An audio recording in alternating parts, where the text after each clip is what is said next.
E aí, já parou para pensar em como a gente pode pegar todo aquele conhecimento que é produzido nas universidades e usar para melhorar, sei lá, o posto de saúde, a escola, os serviços que a gente usa todo dia? Hoje, a gente vai explorar exatamente isso, usando como exemplo uma iniciativa inovadora chamada GESPO ao Mais. Vamos entender como ela está conectando a ciência com a gestão pública para, no fim das contas, transformar o governo para melhor. Então a pergunta de US$ 1 milhão é essa, né? Como é que a pesquisa acadêmica, que às vezes parece tão distante, pode de fato melhorar os serviços públicos? Sabe, como é que a gente pega a teoria e transforma em solução prática para os problemas do nosso dia a dia? É essa ponte que a gente precisa construir. E olha, para entender por que essa conexão é tão, mas tão importante, a gente precisa primeiro dar uma olhada no tamanho do desafio. A gestão pública, e não é só no Brasil, viu? Vive com aquela pressão constante de ter que entregar sempre mais e melhores resultados para a sociedade. E a gente não está falando de coisinhas simples, não. São desafios super complexos, que vão desde o planejamento de uma política pública lá no começo até a execução dela na ponta. Por isso que fortalecer as instituições que cuidam disso tudo não é só uma boa ideia. É uma necessidade estratégica, sabe? É fundamental. Pois é, e é justamente para construir essa ponte que surgem soluções como o GESPO-LAIS. A ideia aqui é bem direta, conectar dois mundos que, convenhamos, muitas vezes não conversam muito bem, né? A academia e o governo. Bora entender como é que funciona esse programa de parcerias. Então, o que é o GESPO+. Basicamente, é um programa da Universidade Federal do Tocantins que tem uma missão muito clara: pegar toda a expertise, todo o conhecimento do seu programa de pós-graduação e aplicar isso na prática para ajudar órgãos do governo a resolverem seus pepinos. É, no fim do dia, a união da ciência com a busca por uma transformação real no setor público. Para ficar mais fácil de visualizar, pense assim. É como se a gente colocasse uma equipe de cientistas para trabalhar lá dentro de uma agência do governo.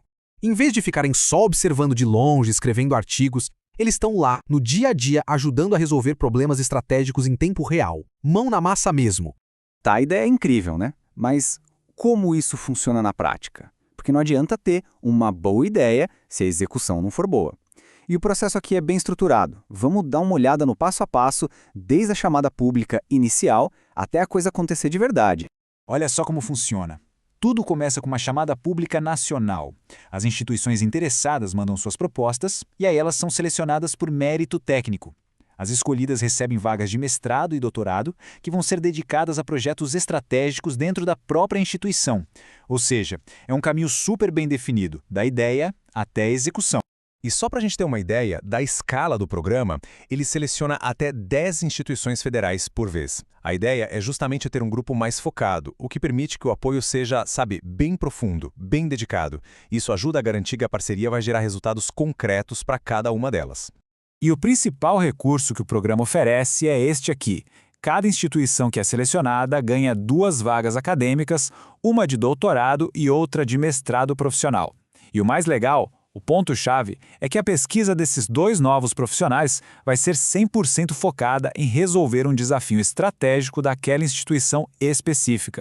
Mas espera aí, o que é exatamente um projeto estratégico? Não é qualquer projetinho, não. Ele é o coração da parceria. Pensa numa iniciativa que é prioridade máxima, que ataca um problema público real, que tem um impacto social de verdade e, principalmente, com resultados que a gente consegue medir. Então, para um projeto ser considerado estratégico, ele precisa preencher alguns requisitos bem claros. Primeiro, tem que ser algo oficial, que já está na agenda da instituição. Segundo, ele tem que resolver um problema relevante para a sociedade. E por último, precisa ter um potencial real de transformação. Por exemplo, vamos imaginar que um órgão queira digitalizar um serviço para diminuir as filas. O projeto estratégico seria, então, criar um aplicativo para isso. É uma meta oficial, resolve um problema real da população e o sucesso dá para medir, por exemplo, pela redução no tempo de espera das pessoas. É esse o tipo de foco. Ok, a estrutura ficou clara, mas quem é que pode participar? Que tipo de instituição pode entrar nessa parceria? A resposta é que o leque é bem grande, viu? Cobre praticamente todo o governo federal. Dá uma olhada na lista de quem pode participar, é bem ampla. A gente está falando desde ministérios e autarquias, passando por universidades federais, até órgãos do Poder Legislativo e do Judiciário, e inclui também instituições de controle como os Tribunais de Contas e o Ministério Público. Ou seja, é um modelo que pode ser aplicado em praticamente todo o aparelho do Estado. Beleza, já entendemos o que é o programa, como ele funciona, mas aí vem a pergunta fundamental. E daí? Qual é o impacto real disso tudo? Vamos ver agora os benefícios, tanto para o governo quanto para nós, para a sociedade. O impacto aqui é uma via de mão dupla. De um lado, o Estado ganha um apoio técnico super qualificado e servidores mais preparados para lidar com os problemas.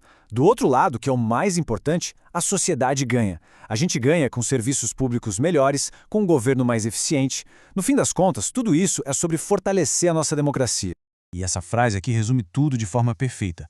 Não é sobre teoria acadêmica distante, é ciência aplicada. O objetivo não é fortalecer a burocracia por si só, mas sim a gestão pública. E o resultado que se espera não é um relatório na gaveta, mas o impacto real na vida das pessoas. E tudo isso nos deixa com uma reflexão final, né? O GESPOL+, é um exemplo focado na área da gestão pública. Mas agora imagine se a gente aplicasse esse mesmo modelo, essa mesma ponte entre conhecimento e ação, para outros desafios gigantescos do país, como na saúde, na educação ou no meio ambiente. O que mais a gente seria capaz de conquistar?